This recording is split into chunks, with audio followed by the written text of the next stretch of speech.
नमस्ते बच्चों। अपन बात करेंगे फर्स्ट लॉ ऑफ थर्मोडायनेमिक्स के बारे में। तो देखो, अपन को पता है कि जो इंटरनल एनर्जी होता है वो चेंज होता है to mode of energy transfer से, हीट और वर्क से। अब बात करो कि डेल्टा क्यू क्या है। हीट सप्लाई है सिस्टम के द्वारा by the surrounding. Delta Q क्या है? Work done by the system है सराउंडिंग में। डेल्टा यू क्या है? चेंज इन इंटरनली है सिस्टम का। और ये जो प्रिंसिपल होता है ये कंजर्वेशन ऑफ एनर्जी को फॉलो करता हुआ बताता है कि delta Q is equal to delta U plus W, की मतलब एनर्जी डेल्टा क्यू जो है वो सप्लाई हो रहा है सिस्टम में, जो कि पार्सली इंक्रीज कर रहा है इंटरनल एनर्जी ऑफ सिस्टम को, और रेस्ट जो है वर्क हो रहा है इन्वायरमेंट में डेल्टा डब्ल्यू पे। इसको अपन फर्स्ट लॉ ऑफ थर्मोडायनेमिक कहेंगे। ये simply generally law of conservation of energy apply होता है इन सिस्टम में, जिसमें एनर्जी ट्रांसफर जो होगा फ्रॉम टू द सराउंडिंग उसको अपन देखते हैं। अब यहाँ पे इसको alternative form delta K is equal to delta W is equal to delta U लिख सकते हैं। यहाँ पे जो सिस्टम है वो गो हो रहा है initial state to final state number of ways में। जैसे एग्जांपल की बात करें तो जो चेंज करना है स्टेट ऑफ गैस को from P1 V1 to P2 V2, तो अपन को चेंज करना पड़ेगा वॉल्यूम ऑफ गैस को फ्रॉम V1 टू V2। यदि प्रेशर को कांस्टेंट रखते हैं तो अपन को पहले स्टेट पे जाना पड़ेगा और चेंज करना पड़ेगा प्रेशर ऑफ द गैस को। अगर वॉल्यूम को कांस्टेंट रखते हैं, ठीक है, तो अपन को पहले वॉल्यूम कांस्टेंट रखना है और अपन को प्रेशर भी रखना है, क्योंकि यू क्या है? स्टेट वेरिएबल है। डेल्टा यू केवल डिपेंड करेगा इनिशियल और फाइनल स्टेट पे, ये पाथ पे डिपेंड नहीं करेगा। डेल्टा क्यू और डेल्टा वी भी होता है, वो डिपेंड करता है पाथ टेकन पे।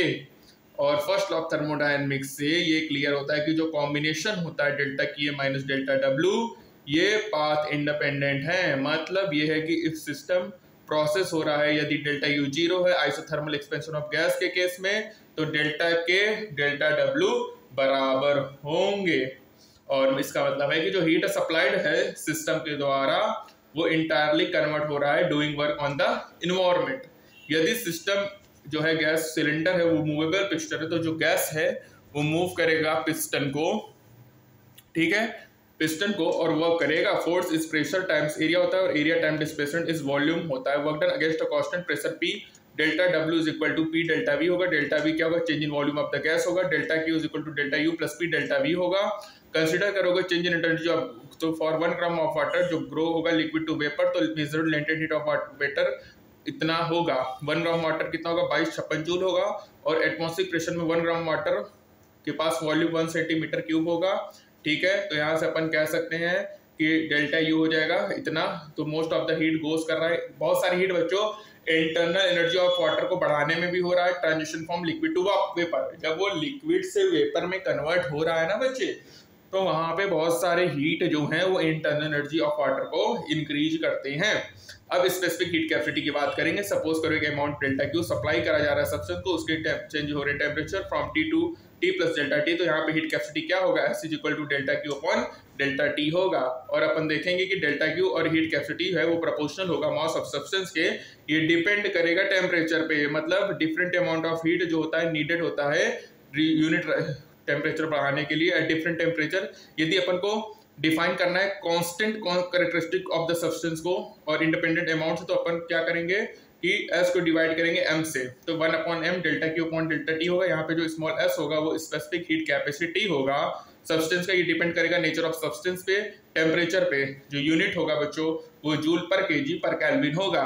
तो मेरे बच्चे आपको याद रखना है कि जो स्पेसिफिक हीट होता है बच्चे वो डिपेंड करेगा नेचर ऑफ सब्सटेंस पे और टेम्परेचर पे, दो चीजों पे डिपेंड करेगा, ठीक है बच्चे। अब बात करेंगे बच्चे, देखिए यदि इस अमाउंट जो है वो टर्म्स ऑफ मोल है, तो यहाँ पे हीट कैपेसिटी हो जाएगा 1 upon mu delta Q upon delta T। सी क्या होगा? मोलर हीट कैपेसिटी होगा सब्सटेंस का। ये इंडिपेंडेंट होगा अमाउंट ऑफ सब्सटेंस पे, ये डिपेंड करेगा नेचर ऑफ सब्सटेंस पे, उसके टेम्परेचर पे और कंडीशन जिसमें हीट सप्लाई हो रहा है। यूनिट क्या होगा? जूल पर मोल पर केल्विन होगा।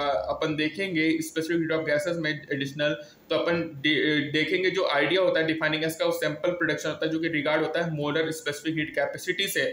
टेबल 12.1 लिस्ट करेगा measured specific and molar capacity of solid, जो कि एटमॉस्फेरिक प्रेशर और ऑर्डिनरी रूम टेम्परेचर में है। अपन ने देखा है चैप्टर 13 में कि जो प्रिडिक्शन होता है स्पेसिफिक ऑफ गैसेस का वो जनरली एग्री करता है एक्सपेरिमेंट से, और same law of equipartition of energy, ठीक है, प्रिडिक्ट करेगा molar specific heat capacity of solid को। कंसीडर करिए बच्चों एक सॉलिड एन एटम है, वो वाइब्रेट कर रहा है अपने मीन पोजीशन से। एक ऑसिलेटर है बच्चों जिसकी एवरेज एनर्जी है kBt, उसके 3 डायमेंशन है तो एवरेज एनर्जी 3 kBt हो जाएगा। For mole of a solid के लिए जो टोटल एनर्जी हो जाएगा बच्चों 3 kBt इंटू Na 3RT होगा। अपन constant pressure delta Q is equal to delta U plus P delta V रखेंगे और डेल्टा U सॉलिड में डेल्टा V नेग्लिजिबल होगा, इसलिए C हमारा जो हो जाएगा delta Q upon delta T, मतलब जो हमारा मोलर स्पेसिफिक हीट होगा वो 3R होगा बच्चों। अब यहाँ पे देखिए स्पेसिफिक एंड मोलर कैपेसिटी कुछ लिक्विड और टेम्परेचर के कुछ प्रेशर्स पे दिए हुए हैं। तो बच्चे स्पेसिफिक हीट कैपेसिटी का basic formula delta Q upon delta T होता है। स्पेसिफिक हीट होता है 1 upon m delta Q upon delta T बच्चों। स्पेसिफिक हीट बच्चों याद रखिएगा डिपेंड करेगा नेचर ऑफ सब्सटेंस पे, टेम्परेचर पे। ये जो यूनिट होती है जूल पर केजी पर केल्विन होता है बच्चे। और molar heat capacity C is equal to 1 upon mu delta Q upon delta T होता है बच्चे।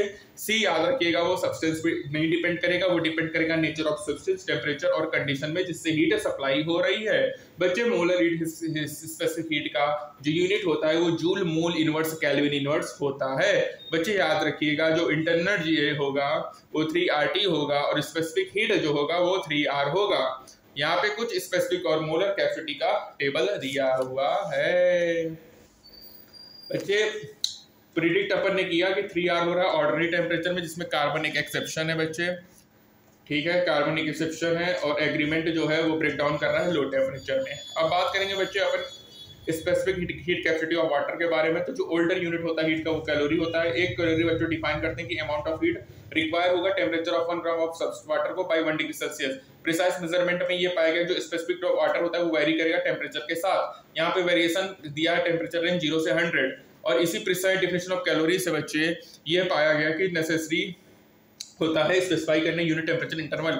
एक कैलोरी डिफाइंड होता है बच्चों की amount of heat required to raise the temperature of 1 gram of water from 4.5 degree Celsius to 5.5। Heat एक form of energy है बच्चों, इसीलिए अपन यूज करते हैं यूनिट ऑफ जूल। जो एसआई यूनिट होता है specific heat capacity of water का वो 106 kilo joule kilo inverse kelvin inverse है, जिसको mechanical equivalent of heat define करते हैं कि अमाउंट ऑफ वर्क डन होता है जो प्रोड्यूस करेगा 1 calorie of heat. Conversion factor होता है between 2 unit of energy calorie two joule. ऐसा यूनिट है तो use the unit of joule करते हैं फॉर हीट के लिए। Work for any other form of energy होगा जो टोटल मैकेनिकल इक्विवेलेंट होता है वो यूज नहीं होता है। जैसे कि अपन ने पहले बताया कि जो स्पेसिफिक हीट होता है वो डिपेंड करेगा प्रोसेस और कंडीशन में जिससे हीट कैपेसिटी ट्रांसफर हो रहा है। गैसेस की बात करें जैसे एग्जांपल के लिए दो डिफाइन करते हैं, दो स्पेसिफिक हीट को, specific heat capacity at constant volume and specific heat at for constant pressure. For ideal gas जो सिंपल रिलेशन होता है बच्चों Cp minus Cv R is equal to R होता है। इसको अपन क्या कहते हैं राजा बेटा, बोलो ना, इसको कहते हैं मेयर्स फार्मूला। क्या कहेंगे राजा बेटा, मेयर्स फार्मूला। देखो Cp और Cv क्या होगा, molar heat capacity of ideal gas at constant pressure and volume. R universal gas constant है बच्चों। अब इस रिलेशन को प्रूव करने के लिए अपन क्या करेंगे, 1 मोल ऑफ गैस लेंगे तो delta Q is equal to delta U plus P delta V। Delta Q observe हो रहा है कांस्टेंट वॉल्यूम में, डेल्टा V 0 है तो delta Q upon delta T। तो यहाँ पे देखो V ड्रॉप हो रहा है लास्ट स्टेप में। U क्या है, आइडियल गैस है जो कि डिपेंड करेगा टेम्परेचर पे, ठीक है बच्चों। Ideal gas depends only on temperature पे डिपेंड करता है बच्चे, ठीक है। जो सब्सक्रिप्ट है डिनोट करेगा क्वांटिटी फिक्स्ड है। यदि अदर हैंड बात करें तो डेल्टा Q क्या है, अब्सॉर्ब्ड है कांस्टेंट प्रेशर पे।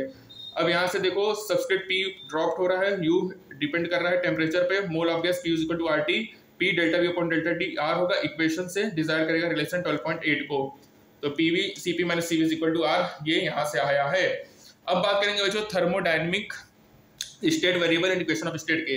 जो इक्विलिब्रियम स्टेट होता है थर्मोडायनेमिक का वो कंप्लीटली डिस्क्राइब होता है स्पेसिफिक वॉल्यूम ऑफ सब माइक्रोस्कोपिक वेरिएबल, जिसको अपन स्टेट वेरिएबल कहते हैं। जैसे एग्जांपल की बात करें तो जो इक्विलिब्रियम स्टेट होता है गैस का वो कंप्लीटली स्पेसिफाई होता है volume, pressure, volume, temperature and mass से, ठीक है। एक थर्मोडायनेमिक सिस्टम अलाउ नहीं करता इक्विलिब्रियम में। जैसे एग्जांपल की बात करें तो एक गैस अलाउ करता है एक्सपेंड फ्रीली अगेंस्ट वैक्यूम, क्योंकि वो इक्विलिब्रियम स्टेट में नहीं है।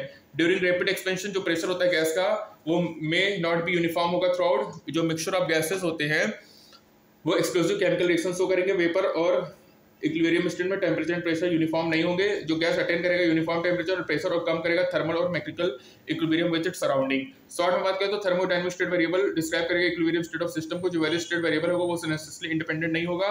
जो कनेक्शन बिटवीन द स्टेट होता है बच्चों वेरिएबल, उसको अपन इक्वेशन ऑफ स्टेट कहते हैं। आइडियल गैस इक्वेशन के लिए P is equal to mu RT होता है। म्यू क्या होगा, 2 इंडिपेंडेंट वेरिएबल होगा, प्रेशर वॉल्यूम, ठीक है। जो प्रेशर वॉल्यूम कर्व होता है फिक्स टेम्परेचर को उसको आइसोथर्म कहेंगे। रियल गैस में more complicated equation of state है। जो थर्मोडायनेमिक स्टेट वेरिएबल होता है दो काइंड होगा, एक एक्सटेंसिव होगा बच्चों, एक इंटेंसिव होगा। एक्सटेंसिव वेरिएबल इंडिकेट करेगा साइज ऑफ सिस्टम को। इंटेंसिव वेरिएबल जैसे प्रेशर और टेम्परेचर होते हैं, और डिसाइड करने के लिए विच वेरिएबल इज इंटेंसिव और एक्सटेंसिव अपन रिलेवेंट सिस्टम इक्विलिब्रियम और इमेजिन करते हैं कि ये डिवाइड करेंगे दो इक्वल पार्ट्स में, ठीक है बच्चों। जैसे वेरिएबल जो रिमेन अनचेंज होगा वो इंटेंसिव होगा बच्चों, और जो हाफ हो जाएंगे वो एक्सटेंसिव होगा। जैसे ये देखा गया कि internal energy, volume, total mass, ये सब एक्सटेंसिव वेरिएबल होते हैं बच्चे। प्रेशर, टेम्परेचर, डेंसिटी, ये इंटेंसिव वेरिएबल है। ये गुड प्रैक्टिस है चेक करना है कि कंसिस्टेंसी ऑफ थर्मोडायनेमिक इक्वेशन को using classical classification of variables में। जैसे एग्जांपल की बात करें तो delta Q equal delta U plus P delta V होगा। जो इक्वेशन होगा बोथ साइड्स में वो एक्सटेंसिव होगा। जो प्रोडक्ट होगा इंटेंसिव वेरिएबल का लाइक प्रेशर और एक्सटेंसिव, डेल्टा V क्या होगा, एक्सटेंसिव होगा। ठीक है बच्चों, प्रेशर एक्सटेंसिव प्रॉपर्टी है, डेल्टा V भी एक्सटेंसिव है। ठीक है बच्चों। इंटेंसिव प्रॉपर्टी वो होता है बच्चों जो प्रॉपर्टी अमाउंट ऑफ सब्सटेंस पर डिपेंड ना करे, और जो प्रॉपर्टी अमाउंट ऑफ सब्सटेंस पर डिपेंड करे वो हमारा एक्सटेंसिव प्रॉपर्टी है। ठीक है बच्चों। जैसे टेम्परेचर है बच्चों, टेम्परेचर हमारा इंटेंसिव है, ठीक है, लेकिन हमारा जो मान के चलो मास है, मास हमारा एक्सटेंसिव है। ठीक है बच्चों। तो बच्चे हमने यहाँ पे कंप्लीट किया हमारा सेकंड पार्ट बच्चे। तो सेकंड पार्ट में अपन ने क्या याद रखा भैया, एक तो अपन ने एक्सटेंसिव इंटेंसिव प्रॉपर्टी देखा। एक्सटेंसिव प्रॉपर्टी क्या होता है, जो अमाउंट ऑफ सब्सटेंस पे डिपेंड करेगा। Intensive property amount of substance पे डिपेंड नहीं करेगा राजा बेटे। Cp minus Cu equal to R होता है, मेयर्स फार्मूला होता है मेरे बच्चे। बच्चे की इंपॉर्टेंट बात याद रखिएगा कि गैसेस के लिए अपन दो स्पेसिफिक हीट देखते हैं, specific heat at constant pressure, specific heat eight constant volume. बच्चे आपको एक और बात बताया था कि जो स्पेसिफिक हीट कैपेसिटी होता है वो delta Q upon delta T होता है बच्चे, और specific heat capacity 1 upon m delta Q upon delta T होगा बच्चे। Specific heat capacity nature of substance and temperature पे डिपेंड करेगा बच्चे। इसकी यूनिट जो होती है जूल पर केजी पर केल्विन होगा। Molar specific heat 1 upon mu delta Q upon delta T होगा।